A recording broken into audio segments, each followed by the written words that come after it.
So, when you go to your For You feed on Instagram, that mine is filled with two things that are not real estate. It is filled with cheerleading and sharks. And I just read this post and it was like, when you feel like it's cringy, someone's voice is in your head. Identify that person. Every day I have Starbucks.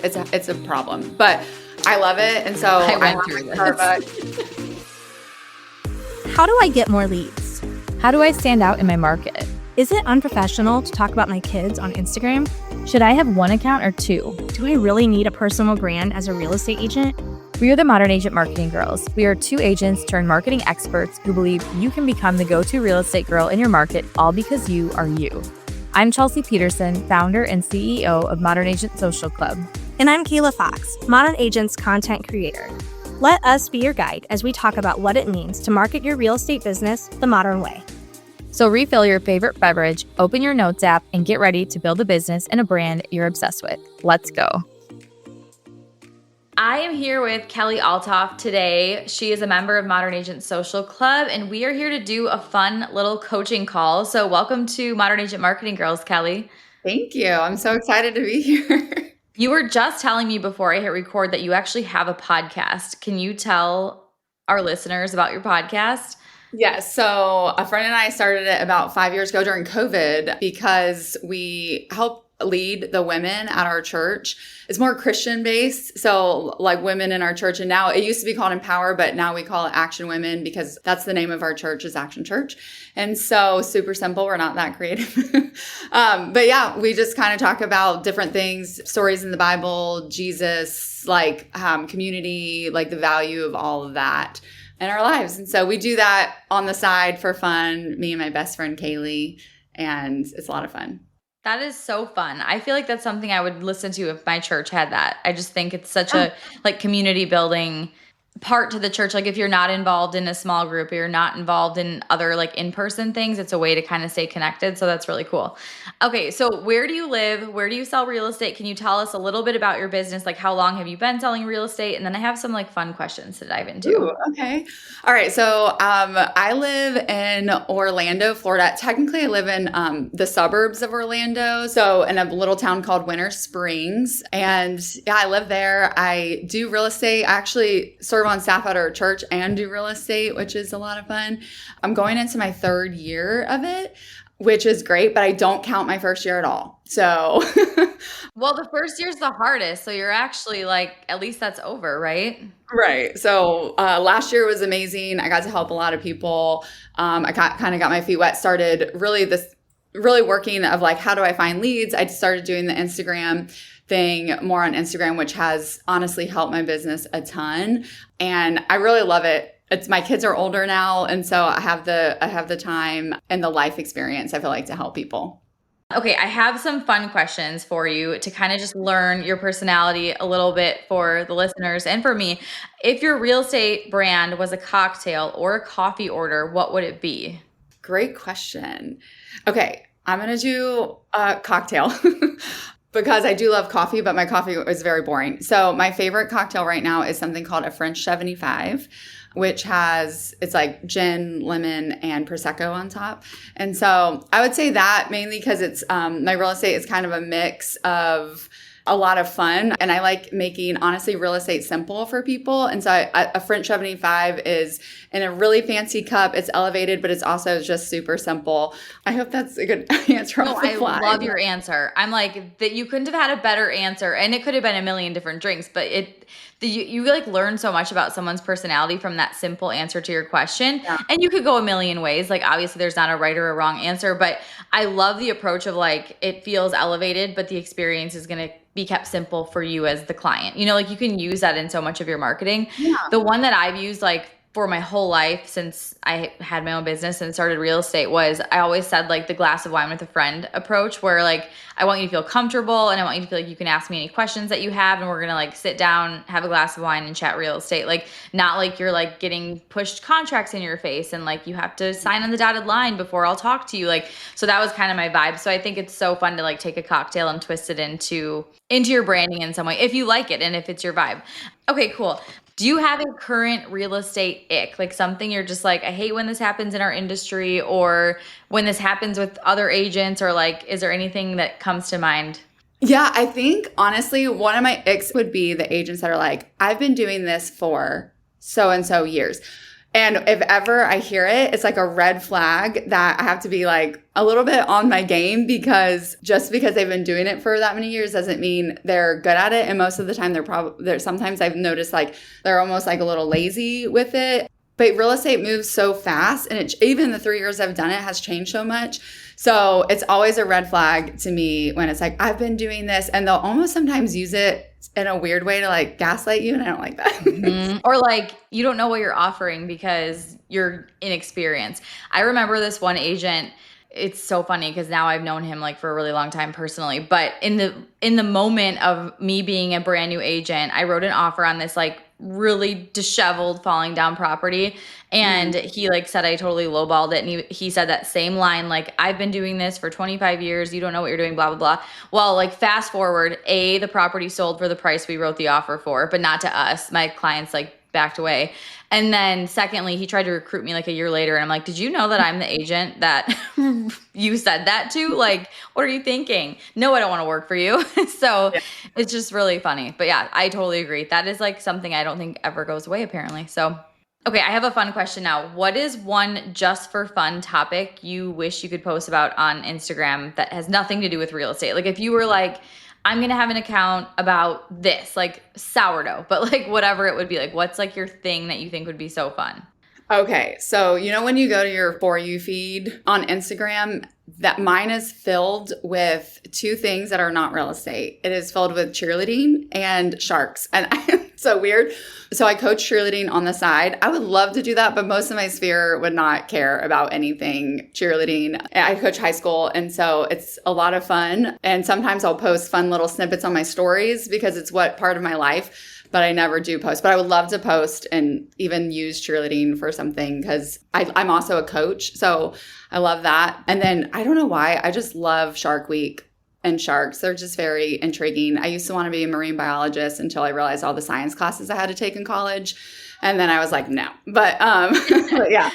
Okay, that's amazing. First of all, with cheerleader, I instantly think like you are the cheerleader to a buyer or a seller. Like you could be their biggest, their coach, their cheerleader. So that totally aligns. And the shark thing made me laugh because I was listening to a podcast this morning when I was getting ready actually. And it was with the guy from Southern Charm. I don't know if you watch Southern Charm.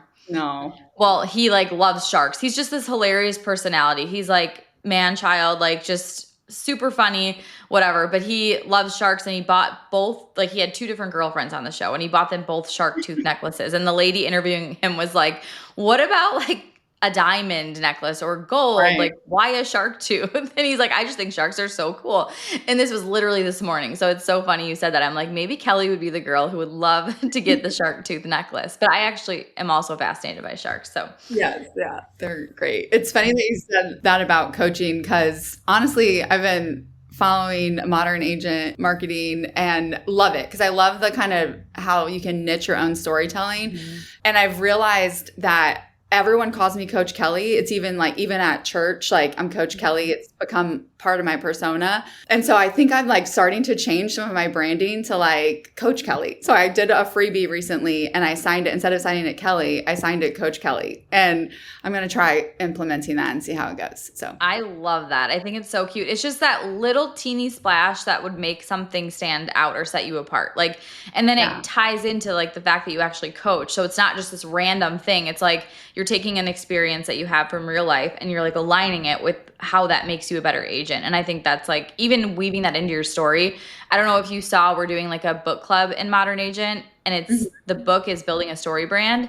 This book would be so good. I'm only like a quarter of the way through it so far, and I have like the whole thing highlighted, and I can already think like I have these little like things in my mind right now being like, ooh, that would work for Kelly, or like that's a good thing for Kelly to like just dive into with like the messaging and tying those two things together. So yes, I haven't started reading it yet, but it's on my Audible list. So it's so fast. It's like such a quick read. I just started it a few days ago, and I'm already a quarter of the way through. It's just like shocking. The person who writes a book about stories makes it really easy to read. So like, of course it's going to be like fast to get through, which I love.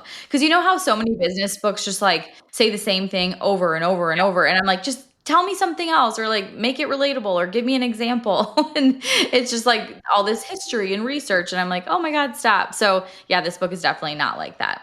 Okay. What is a current obsession outside of real estate? It could be a book, show, hobby, snack. I do love a little bit of true crime and even like White Lotus. I just started season 3, but because I had to catch up.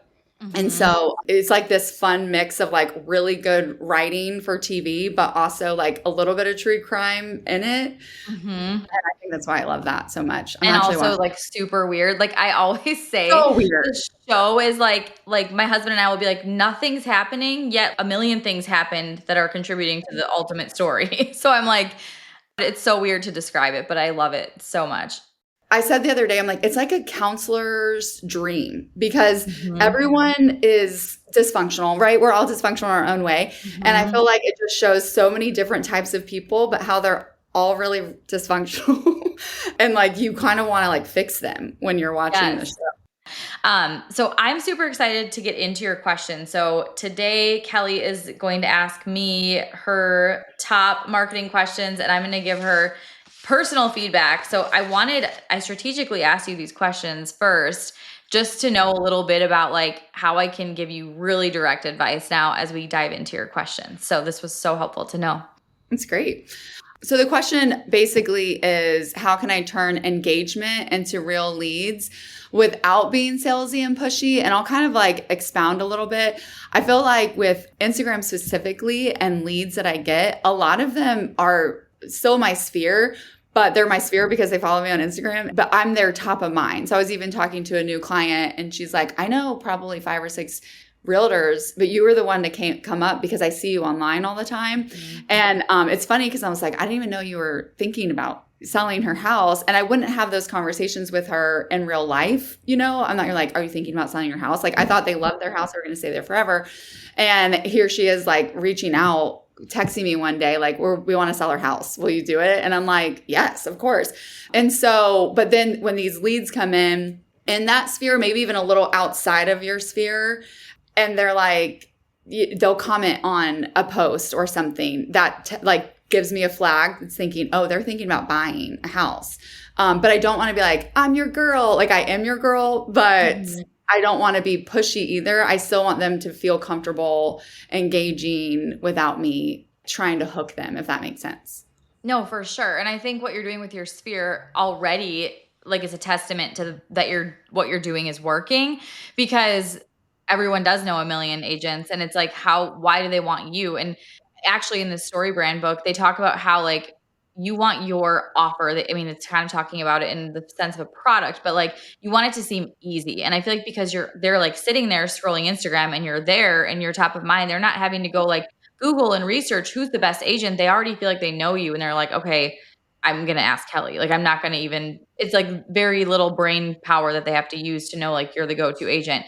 For the people like that are more commenting, and you can kind of tell, obviously you're going to have agents that are going to probably DM them and be like, hey, I saw that you're thinking of like selling your house. Like, here's how I can help you. That's not really my style. Obviously there's things you can do like that. But what my style would be more so is to have a little strategy to your Instagram stories that kind of constantly weave in this call to action of what the next step might be. So whether the next step is like requesting a freebie, like maybe every Tuesday, like I like to theme the actual day of the week so that in my mind, I'm knowing like, okay, on Tuesday, I'm going to do this, rather than if I just say, okay, I'm going to do this every so often, then like all of a sudden a month goes by and I haven't done it, you know? So like saying every Tuesday, I'm going to weave this into my story. And we have story sequences now at Modern Agent that kind of help you drip it along. So like your first slide of the day might just be like a simple good morning, and you have like something from your like, tell me about your morning routine. What's something you do every morning? Oh yeah. I actually started implementing that, and I'd have my Starbucks every day. I have Starbucks. It's a problem, but I love it. And so I went through this Starbucks as I'm taking my Starbucks. Sorry. But I have my Starbucks and I do like good morning. And sometimes I'll try to add, and it's funny because I thought, do people even like care about this? But I had a girl, again, like just a friend of mine, that was like, oh my gosh, I'm loving your shaking of your cups. every day. And I'm Seriously, like, it's like a comfort feeling or something. It's like I can expect to see this every morning. So you would do that like as your first story for an example, say good morning. And then maybe you say like, here's what I have going on today. And then like your third slide can be something about like, if this is you, here's what you could do to learn more, blah, blah, blah. And you could like link a freebie or tell them how to get it or put a question sticker box or a poll and say like, if you want more information, drop your email or, answer the poll yes or no. Sometimes the poll is even easier because it's like a very low effort way for them to say like, yes, I am, versus like, okay, if I put my email in here now, is she going to try to like get an appointment with me? And like, honestly, if this is in your stories and they know your vibe isn't pushy, people probably won't think that, but it's just like an easy, like click the button and then like, I'll reach out to you. And, like if you sign up for someone's email list, it's kind of like that. Like they're giving you the permission to reach out versus like you seeing a comment and like randomly reaching out. So it kind of gives that like next step of like, okay, they do want to talk about this or they do want to have that conversation. The other part with that is maybe like, depending on how often you post, but let's say it doesn't have to be specific, but like every 5 posts, you're going to have one that maybe talks about like that you offer a mini consult or that what is the next way to work with you? And it could just be the end of a carousel, honestly. Like maybe the post is about real estate. At the end, it's like, if you want to schedule a mini buyer consult, here's how to do it. And you have this like, it's almost like this, it's like your coffee with the ice. People just like know, even if they're not ready for it, it's just like ingrained in their brain. Like, okay, if I want to work with Kelly or if I'm interested in thinking about selling or thinking about buying, this is what I do. And they like, it's like they subconsciously like figure that out because they're just seeing it all the time naturally without this like salesy way. It's kind of like this PS, like the power of the PS is so huge. So I think that's a really good way. Obviously, if you are getting them on your email list through something like a buyer or a seller focus lead magnet, then you could nurture them via email, like very specifically. Like then they said, okay, yes, I raised my hand. I want to know what the next steps are to buy my house, to buy my first house or whatever. And now you can like send them emails that are very specific to that or like, hey, here's my calendar if you want to book a buyer consult with me, something like that. So I think that those are like the main things I would do. And then that gives you the kind of like peace of mind that like you're putting it out there enough and you're not worried that you're like missing someone, but you're also not being like pushy about it. That's great. Yeah. No, I love that. I love the power of the PS. That's great. But people say it for email. Like it works in emails. Cause like, let's say you read this long email and you kind of skim it and you're like, oh, like PS, da, da, da. So like a lot of times in my emails, I'll either like really briefly summarize whatever my point of the email was, like too long, didn't read this. Here's what you need to do if you want XYZ or whatever. So it's like an easy thing, like for the skimmers, for the just quick scroll through people that you're going to hit that one thing that they constantly see over and over. So yeah. Well, my other question was really about do you recommend a freebie or a lead magnet and what performs best? So I know you talked a little bit about freebie and even lead magnets, which I love. I've actually seen a lot of success with those because it's just an easy, like you said, they're saying, I want you to reach out about real estate. But the question was what kind perform the freebies or lead what performs best with real estate? So a couple things with this. I like the idea, like if you had 2 different ones where like one was maybe a local guide or something that would just get people on your email list or in your database that you could nurture on like whether it's a weekly or a monthly email just to stay top of mind in that location, not just relying on Instagram because Instagram's a whole thing. Like you might not have all of your sphere on Instagram or, things like that. So having like a local one that gets them on the email list that you can then just basically stay top of mind all the time. And then it's that one-on-one interaction. Like they're getting an email from you, Kelly. They're not like seeing you in the midst of the Instagram chaos, right? And then the second one would be something more specific to the client you really want to work with. So like if you really want to work with sellers, having something they can opt in for and keep it simple. Like we have a bunch of them at Modern Agent, but like one that I really, really love is the showing prep checklist because it's part of the process that's kind of like in the middle. It's desirable if you're thinking about selling because you're like, yeah, I want to know that for when the time comes, but it's not giving them like a 46-page guide on everything you need to do to sell that completely overwhelms them. It's like, here's this little like quick win, like, and here's the list that I give my clients. So it feels very like it's coming directly from you. It's something that they can like use, like implement kind of right away, even if their house isn't for sale, they have this like taken care of. And then they're going to want to come to you more likely for that next step, or like, okay, well, now I need to like prep my house. What do I do next? And that's where they're going to be like, give me the direct advice. Or even if they do request that freebie, something that I really like to do is to kind of deliver almost like a bonus freebie. Like, so they're now on your email list, they ask for that thing. And now via email, you could take like home seller boot camp or like whatever you want. You could name it whatever you want, but like call it something else, call it something that's on brand for you, or like your real estate coach's guide to prepping your home for sale or something like that. And then you deliver that as like a, hey, I have something else you might be interested in. Here it is, and then it's like the surprise and delight of, I wasn't expecting that. I already got this other thing from you. And now I get to have even more. And it's building trust. Right. That's great. No, that's good. I have learned in the beginning, I had my like home buyer guide, and it's like, I don't know, 30 pages or something. It's like what I would give during a buyer consult, like, or a mini consult.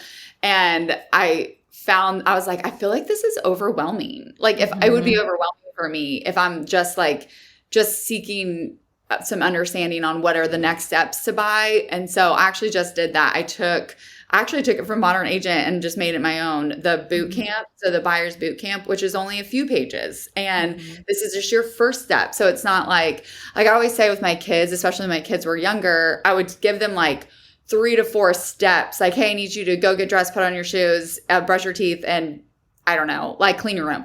And they would get dressed, but like not do the rest of it, right? Because they can only do one thing at a time. And I think as humans, we're kind of all the same way. And so I would learn quickly as a parent, like I give them one step. And then once they can do that, I'll sometimes add a second step just to see, if they can time management, all that good stuff. But that is brilliant. I love this advice. Yeah. My son is only 2.5. So I'm like, this is all coming for me. I love this.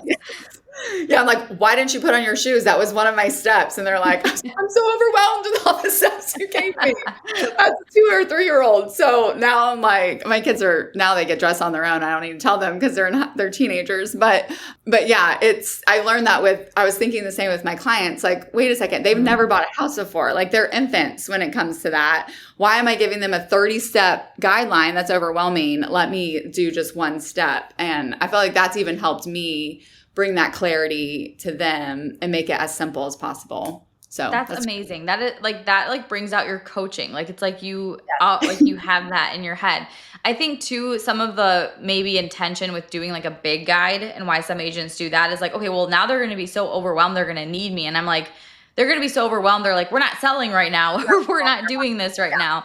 And so we don't want to do that. But I totally get like, it would be like if Modern Agent, I was like, here's a 100-page guide on how to use social media. You'd be like, I'm so checked out right now. Like, I don't even know what to do first. So it's like these simple little baby steps that like give someone that, okay, I got this. Like, I can do this. Like, this is helpful. What's next? Yeah, that's great. No, I love that.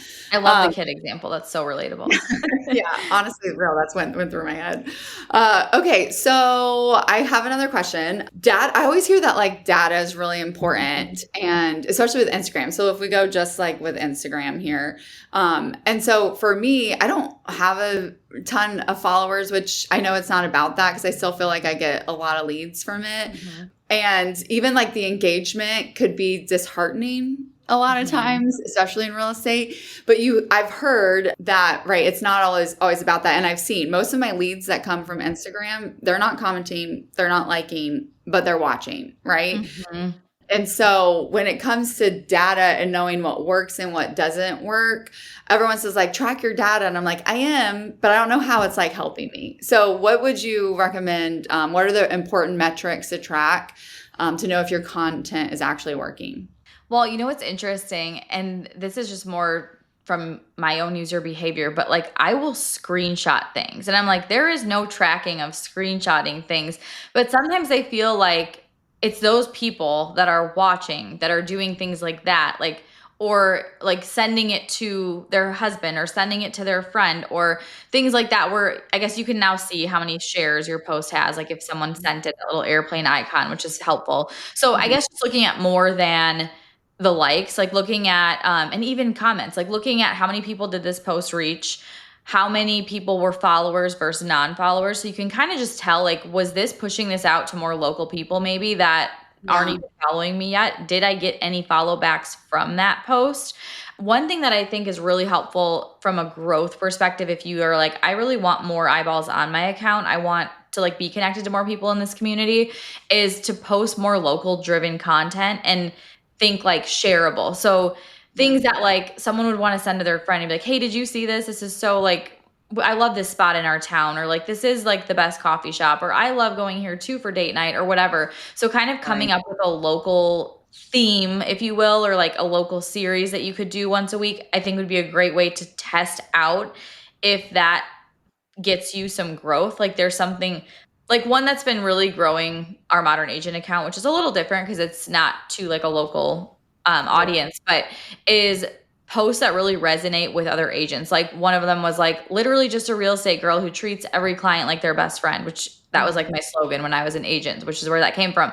And like so many people shared it. So then people saw it and people followed us. So things like that they can relate to. So with like knowing you're in a community, how can you get your community to do that? And it's like taking things and not just completely random, but like things that would fit your personality. So maybe if you think about like you love coaching, your kids are in high school, you're involved in your church, maybe you kind of start with like that angle, like, and it's something about like cheerleading practice and getting ice cream at this place after, and like actually using local places and their names, and then making sure that you like, I would like tag them in the comments and stuff so that they see it too.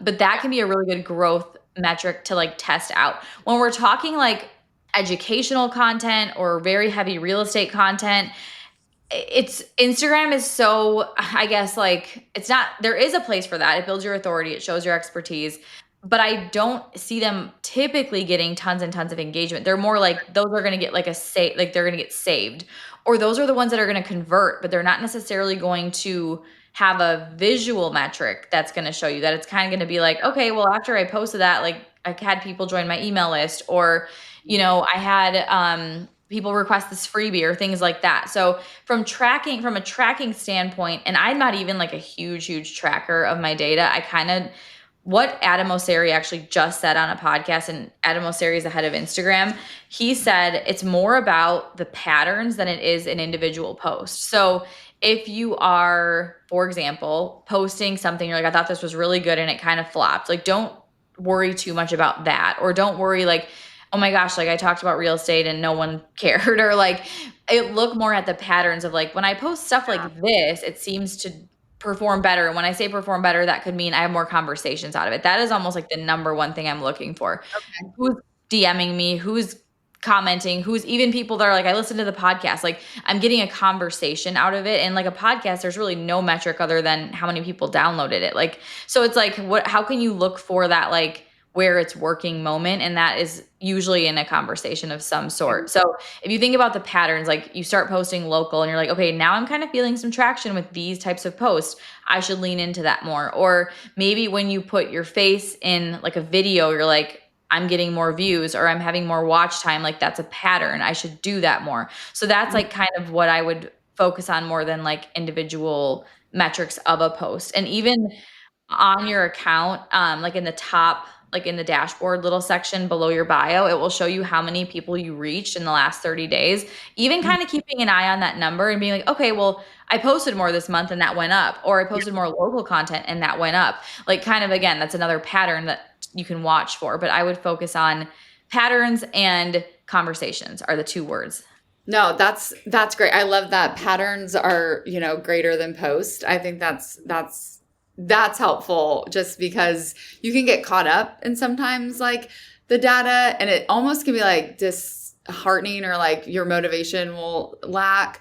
And I think for me, what I've learned recently, here's my deal. My number one issue is probably my inconsistency. And I'm big on like leadership, and how to be the best leaders, you have to be consistent. And so I'm like, like I constantly am my biggest critic with that. And I think that would be my next question. Cause I think for me, I can get so caught up in like the data, and I have to post this many times a week. And if I didn't, like I failed, and then I get like discouraged. And so I think maybe I'll have two questions in one. Like how often do you suggest like a busy, because you are busy also dealing with clients. For me, right? I coach, I work with our church, I have 3 teenagers.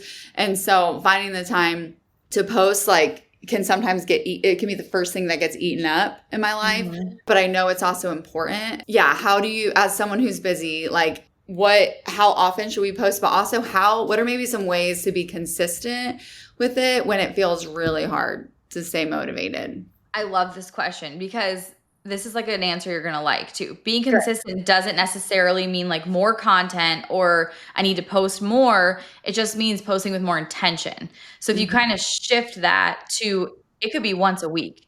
So Adam Osseri was on, what is the name of the podcast? It's like Brock and his mom, Shalene Johnson, whatever their podcast is called.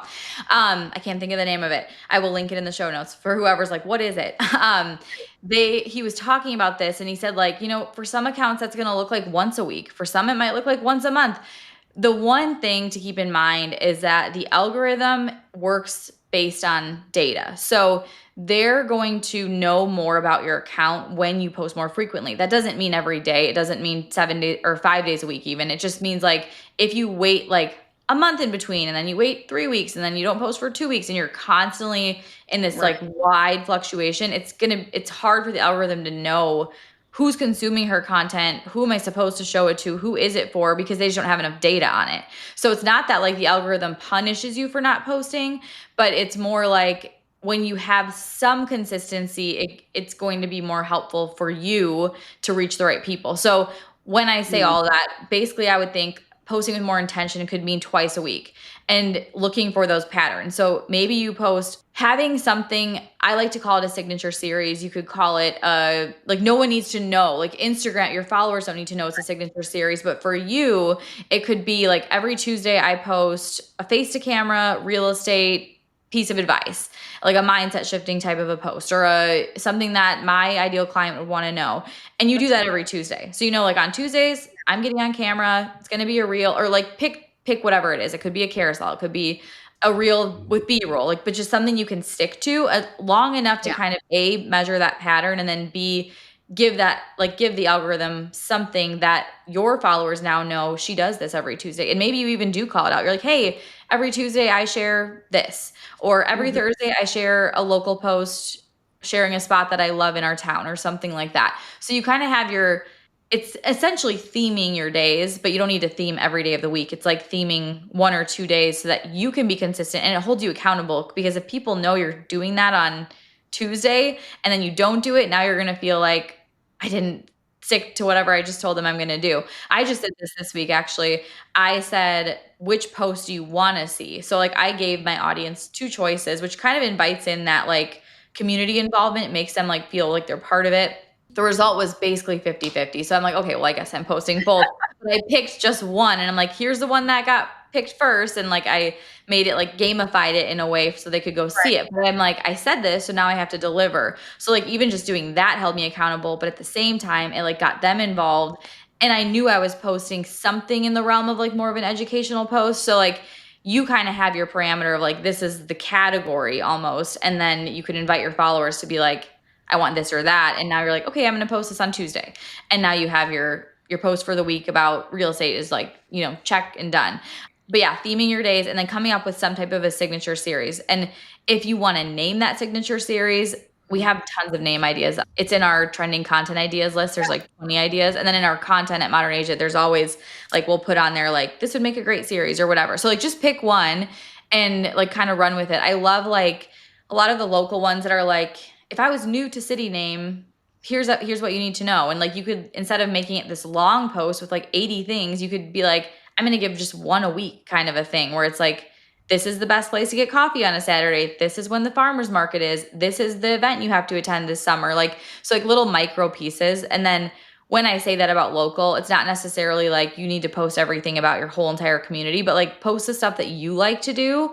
And like, maybe you go to the high school football games and you post that, like make it more on brand to you by making it the things you spend your time doing. Great. No, I love that. Okay. So I have a tiny question going off of that. So you talk about consistency. One thing that helped me with consistency when I'm planned ahead is that I can schedule posts to post them, which is super helpful. But then sometimes I'm like, but then are they getting the same engagement? Like, does Instagram like flag you? Not flag you. I know that they don't. They want you success for you. And so, or is it better to post like I actually make it and post it right away? Does it matter? No, you can totally schedule posts. It doesn't hurt you. The one thing I would say is if you can try to be like active on your story, even if it's like a 2-second thing, like when you post, it will help. Obviously, it's not like a make it or break it thing, but it will kind of just help because now your story bubbles, closer in the feed. Like today, this is a good example. I posted a post this morning and then I went to my stories and I was like, see which one I posted based on yesterday's poll. And then I like linked it. So it was like share post to story and I say nothing and give it no context. That kind of is like an outdated thing to do, but more like give it something, or even like quick pop on and it's like a picture of your coffee cup and it's like, just shared a post about XYZ because I had this question at a showing yesterday, or like just something that kind of drives that momentum over to the piece of content. Again, it's not going to be make it or break it. The algorithm is so different these days. Like a post can like keep going. Like before it was like your post is dead in 24 hours, like no one's going to see it anymore. It's kind of it's not like that anymore. If a post is getting attention, or like, especially a carousel post is one example, the algorithm pushes out like different slides of your carousel to get like, some people see slide 3 first. And it's like a good way to, it just has more opportunity. That individual post gets more opportunity. So it's not just about like, I hope everyone possible sees it in this, 24-hour window when it's chronological. It's not chronological anymore, which some people wish it was. But, to kind of just remember that, I think it'd be more important to consistently get your post done on a Tuesday than it is to not do anything because you couldn't go all in the moment. Like Instagram does want you to share content, obviously, and to be active and to like use their tools, if you want to call it that. So yeah, scheduling is totally fine. But yeah, being on there even before or after, like it doesn't have to be like I posted right this second and now I have to be on here. Like just something simple helps. Like just being like that little bit of like extra, or like kind of almost like think of it, I'm showing the account that I'm human. Like I'm on here. Like I'm not just an automated account. Yeah. That's good. That's because sometimes I get in my head about that. I'm like, wait, did that not go good because I scheduled it or whatever? But honestly, sometimes I post and I do not go on there because I just can't. But at least like that post is there and it's keeping me consistent. And that's like, at the end of the day, it's like valuing one over the other. Like I'd rather get that post out than like post in real time and comment and engage and like, all of those things. So really like with Instagram, the rules that like people talk about all the time, like there really aren't that many. It's more just like the core of it is like being a human, really. They want authentic content, originality. They want you to be active on the app, obviously, like having the conversations. And they actually said that, I thought this was really interesting. I just heard this too, that so much of Instagram content is actually shared like extremely privately, like where they can't even really, things are getting shared to a story or posted. Like a lot of it is getting shared via DM. So it's like someone sending their friend this post, so when you think about like circling back to engagement, a lot of the engagement is almost like invisible. And I think that's why they added the like shares as you can see how many people shared it now. Cause they're like, this is like a big metric. Like people are sending this 1-to-1 way more than they're sending it to like their whole feed. So yeah, I mean, I do that. Like I'm more likely to share it because my feed has a specific niche. So if I see something cool in like the cheer world, I can send it to my daughter or somebody, a coach, or my sister and I always share. It's like a hilarious thing. We just constantly share different posts about like sisters or about family dynamics. Like we're like constantly sharing funny things, but I would not put that on my main feed. Right. That makes a lot of sense. I love that.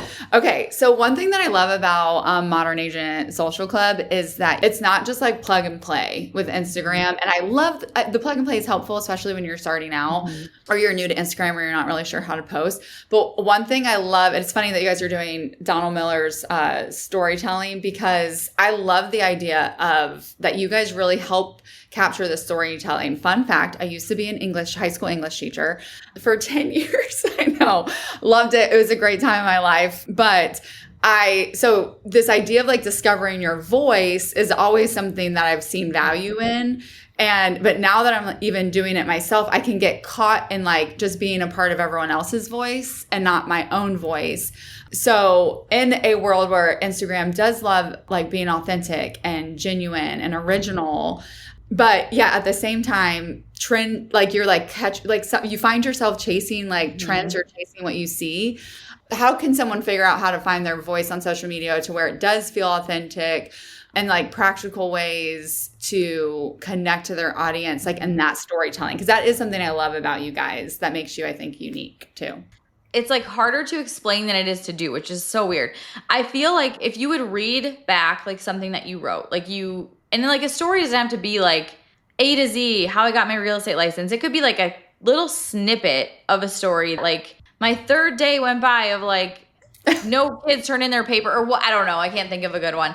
And I decided to get my real estate license. I don't know, like just something, like a random thing. And then you pull it in as like your hook. And then like just that little blurb is technically like a story that you can like weave into things. Or I always think about, do you know Jenna Kutcher? Yes.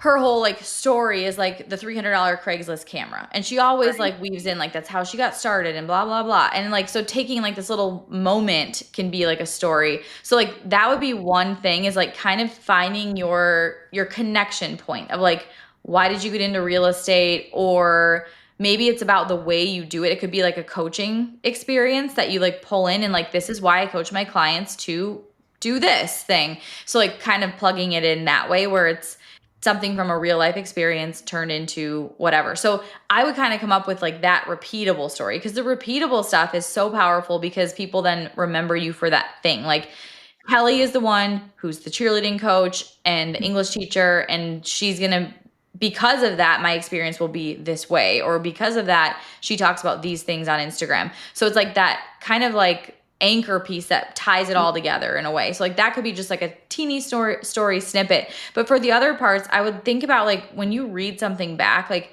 is that how you would write it if you were writing it to like a friend? Because like it's like sometimes we put on this robotic voice on social media when we don't need to, because the content will come across so much better if it is written more, I don't want to say casually from the standpoint of like unprofessional, but more casually, like it sounds like you're writing it to one person, not to all of Instagram. Like that's kind of what you want it to feel like. So when someone reads it, it sounds like it's almost to them. Like this message was like sent to me. Or if you think about the ones you send back and forth with your sister, they're probably, if you go look at them, written in a way that makes you feel like you can see yourself in it. And that's because it's probably not like robotically professionally written, because it's written exactly how someone would think it, or exactly how someone would describe it or say it. I follow this, she's a dietitian, her handle is like dietitian with twins. And she talks about this 90-30-50 method to eating. And she always plugs into it. Like, I healed my autoimmune disease doing this. I lost my baby weight, I blah, blah, blah. So she's like, that's like her story that she constantly repeats. She's a great example of an account. She's like using the story brand framework. I don't know if she knows she is, but she is. Like in her content, it's clear. It has that underlying story like woven throughout, and it's like repeatable. And like it's like she's saying the same thing over and over in a million different ways. And then in between, she's sharing like recipes and things like that. But like as an agent, you're kind of doing the same thing. You're kind of sharing the same thing over and over, like that advice you want to give your ideal client, that story of how you got into real estate. And you're kind of telling like, why would you be the agent they pick without saying that, right? Like just through the content you're sharing, they're going to be attracted to you because you're showing up in that like natural way. It's not this force, like, here's 3 reasons why you should hire me. It's not that. It's, I'm your real estate agent who is going to talk about your favorite TV shows and, give you my best advice, just like I would when I'm coaching my cheerleaders and, whatever, like kind of having that plug in of here's Kelly's story within her content every time you see a piece of it. And not to make it harder, but to make it easier. Cause like once you have it, it's like, you're going to weave it in. I can always use the word weave it in, but that's really what you're doing. That is. So I did the route where, because I was back and forth, like, should I start over, right, with my account? And I think you guys, I've listened to some podcasts that you guys have had before where you and Kayla, where it's like, don't start over, like you're using your sphere, right? And that was a good friend recommended that to me too, who's also in real estate. She's like, girl, use your sphere. You already have an account that people follow. And so I've done that, but then there's this like, well, I need to be more professional now too. And so I think like I kind of could sometimes swing the opposite direct or both directions, where some weeks I'm like super personable, and then some weeks like just super professional and like educational. Like there's almost like a middle ground there that I need to find. What would you say about like, is there such thing as like oversharing? Is there a line where you're like, that's not professional and you kind of went too far in the opposite direction, or is there not? I think like the difference would be like private versus personal. Like, Okay. I just saw Chelsea Pites posted a post about this. It's really good, and I can send it to you. But private is kind of like, you're not sharing your whole life on Instagram. You're really, at the end of the day, even if people, like even our conversation at the beginning, and I feel like, okay, like I have a good feel for like a little bit about who you are, enough where I could like have a conversation and keep talking and keep asking you questions. It's like that feeling when you meet someone at a cocktail party and you feel like you just hit it off on one topic or another and you can keep talking. Like you want it to feel that way, but that person isn't knowing your whole life. Like they're not knowing, like you get to choose what you want to keep private. So I think as long as the real estate is mixed in, so this is the way I like to teach it, is I call it the modern agent content cocktail. So it's one part real estate, one part personality, one part local. So if you strive to have your content include all three things, and sometimes it'll include two, and sometimes it'll, whatever. But if it's about real estate, then add the splash of personality. So add something about coaching, add something about getting, why you're working with you is like a French 75 or whatever. Add something like, add a picture of you, add your voice, add your face on camera. So like, even if it's about real estate, it's not this like random real estate graphic that has no personality that no one's really going to know you from, but almost something that would carry the conversation further. Like even if they weren't thinking about buying or selling, because you talked about coaching, now they're like, oh, like you coach this. Well, my daughter is getting into high school and might want to start cheerleading. Like it's that next step of the conversation. Or if it's a personal post, if it's something a little bit more about like behind the scenes or like your favorite local places, then you add in like, as a city name real estate agent, here's my favorite place to go, blah, blah, blah. So like either way, you have one or the other. So that makes it like not too personal and not too real estate-y, or not, either side of it, you have a splash of the other that gives it that perfect mix or that perfect balance. And there is no like perfect. Everyone's kind of going to define what they share on their own. But I love stories for sharing just behind the scenes of regular life, and then feed maybe being a little bit more curated to a degree. Or if your feed feels very heavy in the real estate context, then maybe you do a camera roll like drop or like photo dump every month that you kind of share like a recap of your month, and then have that be a mix of like something real estate, something personal, a local place that you stopped at. So again, using that content cocktail, but you're mixing them together so that it feels like this, it's your camera roll. It's like, here's behind the scenes of what was in my camera roll this month. And then someone might see like your closing day in that camera roll drop, or they might see the vacation you went on with your family that weekend, or like there's just, it automatically like forces you to pull in those different topics. And then you don't overthink it quite as much because you're like, okay, I just need one of each thing. And then, so that's like a good starting point with that. Everyone's going to be a little different on it. Like some people are going to want like a little more polished and professional, which I don't think professional means like lacking personality. I just think maybe they want it more curated as far as like the look goes, or they want like the vibe of it to be very cohesive or things like that. Whereas some people just kind of want this more document style behind the scenes feel, and they're not super concerned with the look and like the cohesiveness of the grid. So I think there's not a right or a wrong. It's probably shockingly going to go back to your personality type. If you're the personality type that's like, no, I need like cohesive, that's going to be very fitting for you, Right. So that's great. So it's like I think for me, sometimes I'm like, what does Instagram want? But it doesn't really matter what Instagram wants. It's like, how do I want to portray who I am online, and then be okay with that. So instead of like chasing the trends or chasing what you think, your clients want, it's just, well, I'm actually reading the Let Them theory right now. So good. This idea of like, no, this is what I feel this is who I want to be online, not necessarily what I think if I'm trying to curate to every single client, well, then I'm going to constantly be going back, forth. And then you're going to lose like all sense of identity. Yeah. doing what feels authentic and good to you. And then the more you do it, like the easier it feels and like the more defined it almost becomes. And it's so hard to like explain that in like a step-by-step way. But even if you think about like colors and you're like, well, I should probably use, this is an example, like black and white and like a moodier vibe because I feel like I'll look luxury. But like your life and like personality is maybe more bubbly and fun and like you love splashes of color. Like it's going to be this constant, like you're constantly like going against the grain with it. And you're like, this just doesn't feel like me. And now all of a sudden I have like 4 posts with color. And then I try to get back to my like moody luxury and like that doesn't feel right. Like some people that is their vibe and it totally works. And it's like everything they do just feels that way. And then on the flip side, some people are the complete opposite. Some are a mix. So like if you just kind of go with what, like even thinking of like what colors are in my house, like what colors am I wearing every day? Like a lot of times that pulls in honestly to your branding. Cause then you're not like, oh, I better change to record this reel. You're like, well, this is like who I am and what I'm wearing. So it becomes so much easier. Yeah. That's great. No, that's awesome. And Instagram can totally deter you from that. Cause like I had one of the stalled points of my career.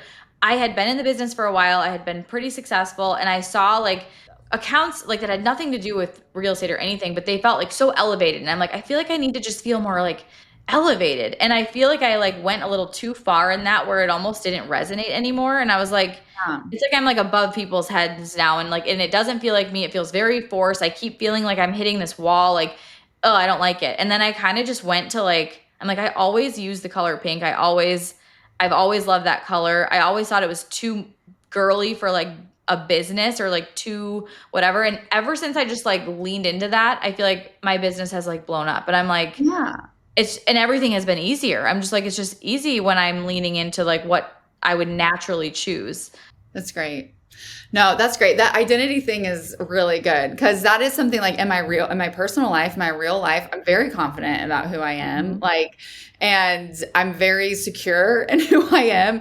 But then sometimes you get on Instagram and I'm like, do I need to be something else? Or you hear like, you don't want to be cringy. And I was like, what's cringy? Because it's different for everybody. And now I'm chasing that I don't want to be. And I'm like, you know what? No, I'm going to stay in the confidence of who I am. And if that's cringy to my 13-year-old daughter and her friends, and that's okay.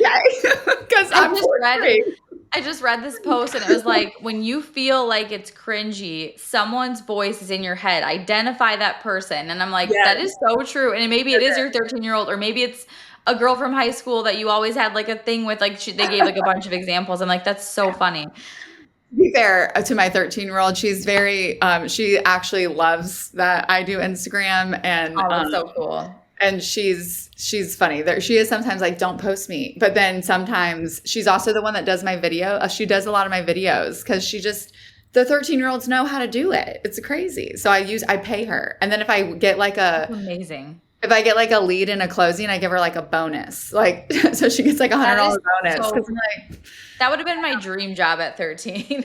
Well, I want to encourage her. And I think that's one thing I love. Like, so I love what I do and I love social media, I love real estate and I love the ability to be creative within social media through real estate. But something for my kids is like, I want them to, that authenticity within Instagram to learn who, like your craft, but there's also like opportunity there for them that even at a young age, like, hey, instead of working at Publix, what if you start your own business like online, and teaching them those marketing skills that I feel like I'm learning. I've always loved marketing, but I just never did that in college because it wasn't something I understood.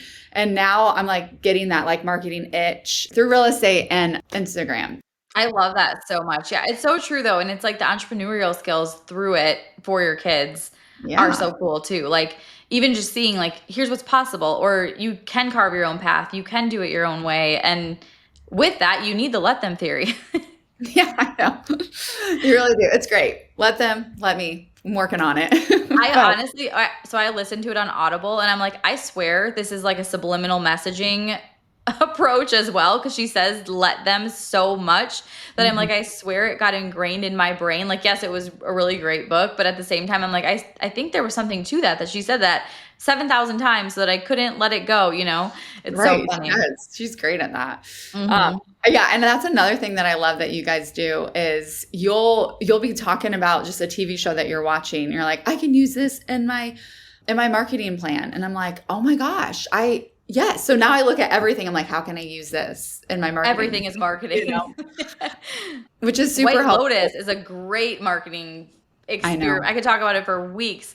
It's so funny too, because people get very hung up on things like, your brand menu. And it's like you said, true crime stuff like that. It's just a simple little subtle thing. And for example, when White Lotus is on, I talk about it in my marketing, but then like when it's not on, it doesn't really come up. So like some things are just like random seasonal pop-ins. And what you could say is like TV is one of my things, not necessarily like it used to be very focused on like I always gave like Friends references and talked about watching Friends, and now it's kind of expanded to like I kind of like talking about a bunch of different shows because they just relate in different ways and there's marketing takeaways in different ways. So now I would say more so TV. So even like brand menu wise, it evolves and it changes with like whatever's happening, whatever you're liking, or like this even seasonality. Like during cheerleading season, you're probably a lot more like talking about that than not. And it doesn't mean you have to talk about it all year. It just means that when you are in that time, you are going to probably share about it in your stories or maybe relate to it more. It's just top of mind for you. Yeah, that's great. That's actually one of my questions too, is like, how often do you update your brand? Because I do get bored, and because my personal life is constantly evolving and updating, and like your seasons are different. And so, maybe we don't have to stay in that same brand and like be stuck to it if you are evolving if your life is evolving around you, being authentic means evolving with it.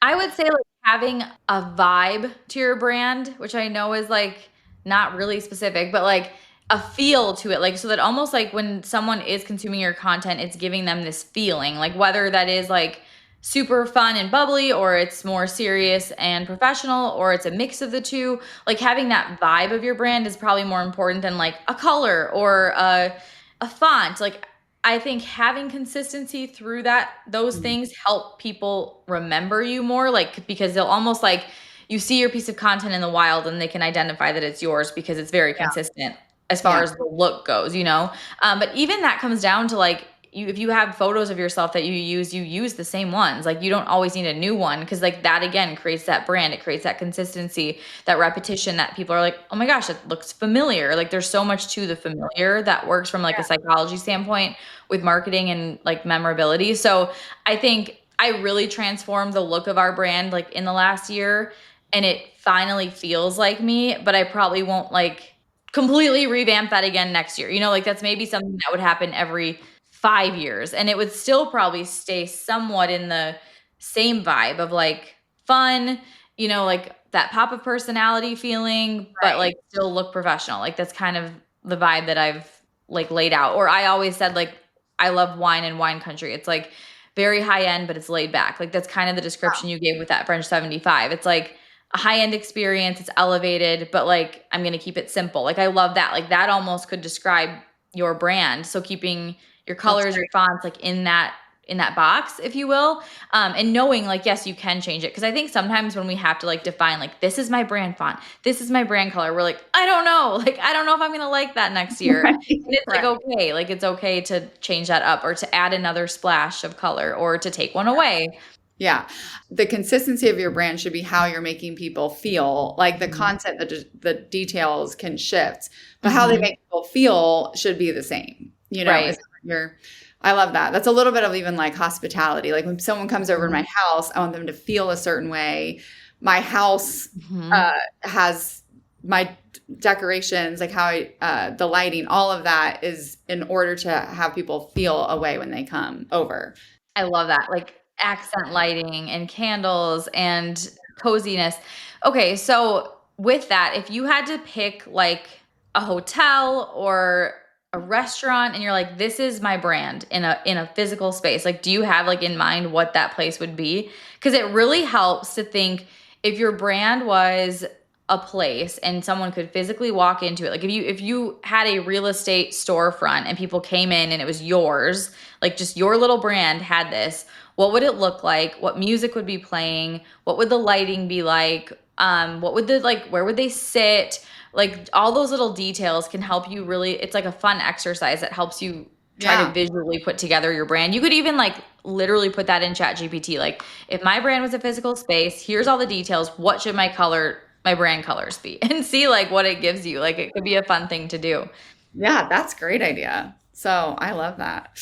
Well, doesn't that just like mentally help you think like, okay, if that is my brand vibe, like look at, not to like use their exact fonts or their exact colors, but like, what about it do you like? Like, do they have a very simple, clean like look, or is there more color, or is there a lot of like shapes and like that can really kind of lean into which brand do I like? Or even when you're scrolling on Instagram, like screenshot the look of brands that are just feel like they're a fit to you, and then like analyze like, what do I like about these, and lean more into those things. Like maybe it's like a bigger, bolder font over more of the like editorial look. Like maybe the bigger, bolder is more your style, and you can kind of like piece together your own brand if you kind of figure out those little tiny things. And it doesn't have to be like you get this whole brand, remodel or whatever, but it's like, I'm just going to start using this font when I post now, or I'm going to start adding this color to some part of the post so that they all kind of look. If you scroll back on the Modern Agent Instagram, you'll see the exact shift when our content went from like what it was to like adding the pop of pink.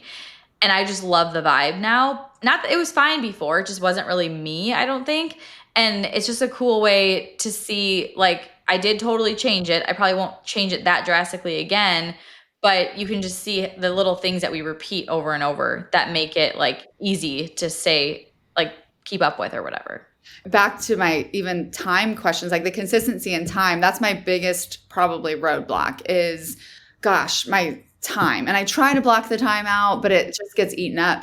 But at the same time, I'll catch myself when people are like, yeah, I spent 2 minutes on this reel. And I was like, well, why'd that take me an hour? But it's like, I'm second guessing, what font do I use? Like which one, even in stories sometimes. And I was thinking the other day, like, no, I need to use the same font every single time. So it's not a decision. It's not a decision that's clogging my brain. Like 100%. Nobody cares what font I use. Nobody cares except for me. Like I just want to see the same font for the most part. Maybe sometimes you use two, but like two that go together. But yeah, it just makes posting so much easier. It makes creating the reel easier because you're like, I'm doing this font, I'm doing this B-roll. Like if you like have a bank of B-roll, or like you start to create one like just throughout the next month or whatever, you can like reuse those a million different ways. It's not like you need to record a new one every time. That's where I was getting tripped up for a while because I'm like, okay, if I want to make that, I have to go record this B-roll. I'm like, no, I don't. I can just use the video that I already have and maybe shorten it or take a different part of it or make it longer. I don't know. Like there's just so many ways you can do it. So yeah, honestly, that feature on iPhone, that basically the AI, I can just say things like walking because I want to walking and it'll pop up all my videos and I'm like, oh, that saves me a lot of time. Isn't it crazy? Yeah, it really does. Or like, I love this feature. Yeah, I know. It's so nice. The benefits to AI are definitely becoming more evident. At first I was like, oh gosh. And now I'm like, I'm really liking this thing. Same. The hard thing is teaching your kid. It's not copy and paste. Like it's kind of what we're talking about. Like find your brand and then don't just copy and paste it, but make it then your own. But it just gives you the starting block. Yeah, it can help like almost add to creativity in a way because like you'll get ideas that you maybe didn't think of and now you can go down that route with it. Yeah. One question you did ask, what platform should you focus on the most? Oh, yeah. I think a couple of things with that. I love having like a social media platform that's like your main, like that's kind of where you're putting most of your energy. You can always repurpose to other places. Like if your goal is, I want to grow my following with more local people and I want to do things like that. And a lot of my sphere is there too. And that makes sense to be like, okay, Instagram, because that's going to help you get out to more local people. Whereas like your personal Facebook page isn't being pushed out to a local audience, right? But at the same time, the thing that kind of helps, I guess, not be so concerned with how many or where is if you have an email list, that's kind of your go-to reassurance platform that like that's where you're communicating with most of your people, where they're for sure going to see you. You're definitely going to get in front of them because they're going to get your email, right? Like even if they don't read it, they're seeing your name, they're getting your email. Where like Instagram's a different story. But I would say having like your main focus on one platform, what is your, like, where are your people at, or like where do you like to be? Yeah. So personally, I love Instagram. I've been, since Instagram really pretty much started, I've been on it and seen the progression of how it's like changed. But recently, a lot of my friends have started doing their businesses on TikTok, and they're like, you would love TikTok. Go like try on TikTok. They're like, you can just post the same things. And so I was like, okay. So I actually started like doing that on TikTok. And what I realized is I was like, I'm posting Instagram for TikTok and it's not working. And I'm like, but I don't have the capacity to learn TikTok right now in my life. And so, but I was noticing that even with other people, I was like, you can't just copy and paste Instagram, I think, to TikTok. Like captions are so different. Trending reels are so different. Maybe one day I can have the capacity to learn a little bit more to have both. And so I just thought that's a big question that I hear about, especially in the real estate realm. And so just thought, what were your thoughts on that? I do personally love Instagram the best. I'm going to stick with that. That's what I know. I do too. And I feel like maybe I'm like too millennial that I'm not going to TikTok or so. I don't know what it is.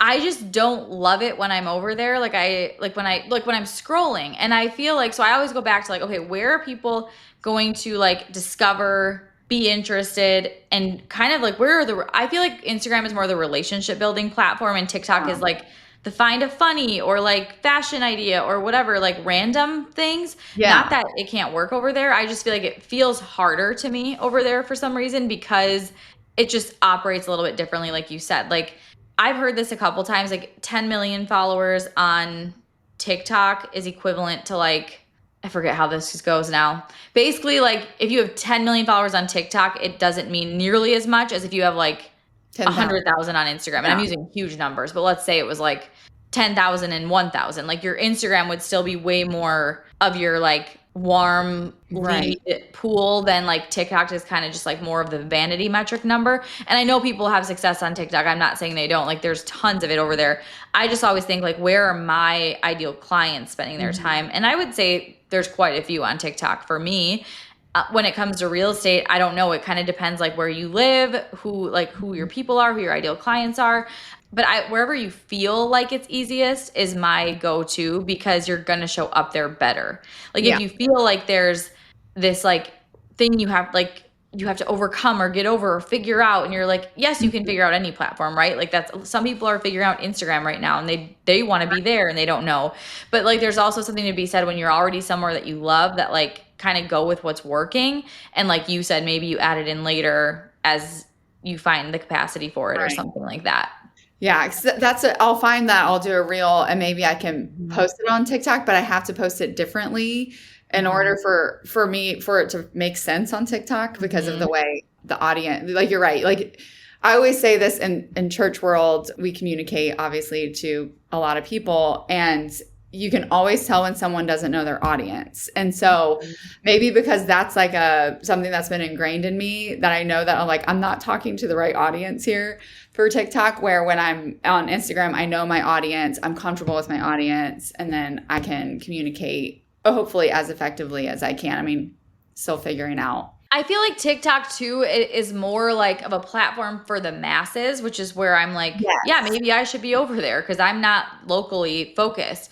When you're locally focused, I feel like Instagram is such a great tool because it does really train your algorithm to go where you're posting content around. Like if you're posting a lot of local content, it's going to get pushed to like people who live there, which is really powerful. And whereas like TikTok feels a little bit more expansive and like this big island, or like, I don't know, it just feels different. Right. There's no like lead generation there.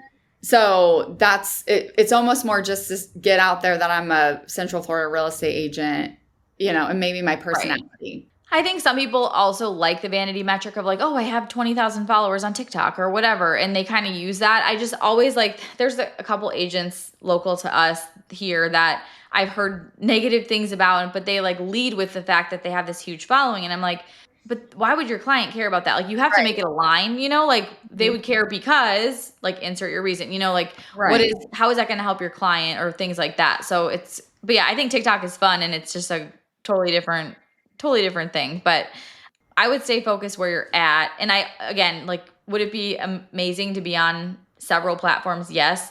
But it's like it's almost like if you had two Instagram accounts, like the more you have to like take Right. care of and run and interact with and respond to, like the lower the quality starts to be on each one, unless you like have a team of people helping you. So that's where it gets really challenging, and where I always say, like, kind of just have your main focus and then have an email list, and then you can kind of drive your email list wherever you want them to go. Like if you decide to go be on TikTok, well, now you have an email list with your whole sphere where you can be like, hey, did you know I have this whole channel on TikTok where it's not called a channel. That's YouTube. I feel so old when I talk about TikTok because I'm like, I know. I'm not a TikTok expert at all, clearly. That's funny. Sorry, I'm not helping the TikTok world. Yeah, it's good. I think the platforms are, again, there's all this stuff that's being thrown at you. Right. But I do love just stick to who you are, like, right? Stick to what you know, stick to the audience that you want to serve well, right? And that's what it's all about with real estate. That's like the fun niche with real estate, is it's about serving people outside of that platform, not inside of the platform. And so just constantly remembering that those conversations I'm having, because I would never bring up that I'm a realtor very rare outside of Instagram. Yeah, I'm still top of mind with a lot of people because of that. My introduction's not like, hi, I'm Kelly, your local real estate agent. It's like, hey, I'm Kelly, your friends. Like, and so, so that's been where I've seen a lot of fruit from that. That's amazing. And if you think about like where you are, this is even like more just like in your messaging, and I think kind of goes back to the whole story brand thing. But if you like went to hire, I don't know, a designer, and they're like, oh yeah, I'm really good at designing houses and brands and cars, and they list off all these things, you're like, but wait, you don't really specialize in any of those things. Like, I don't know that you're the right fit, you know, and it kind of like freaks you out. Like, that's where I try to just stay in my zone with Instagram and what we teach. Like, I'm like, this is kind of our bread and butter, is like, I'm not going to veer into the TikTok world, because now I'm like, I don't know everything. I can't teach you LinkedIn and TikTok and all. I can't be like a expert at all the things. And like, I think that's true with a lot of things. And that's why kind of staying focused on one or two is beneficial, because you get really good at them, and then you are really good at them. So that's great. Yeah. I love that. Awesome. Well, this was so much fun. Thank you for doing this. I loved chatting with you and learning about everything that, like, I feel like I know you so well from this little conversation. It's so fun.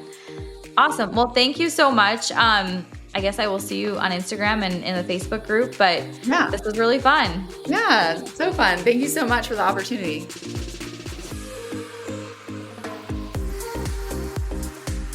I'm so glad we got to hang out today. If you're as sad as I am that our time is up, I've got good news. There are a couple of different ways we can keep the conversation going.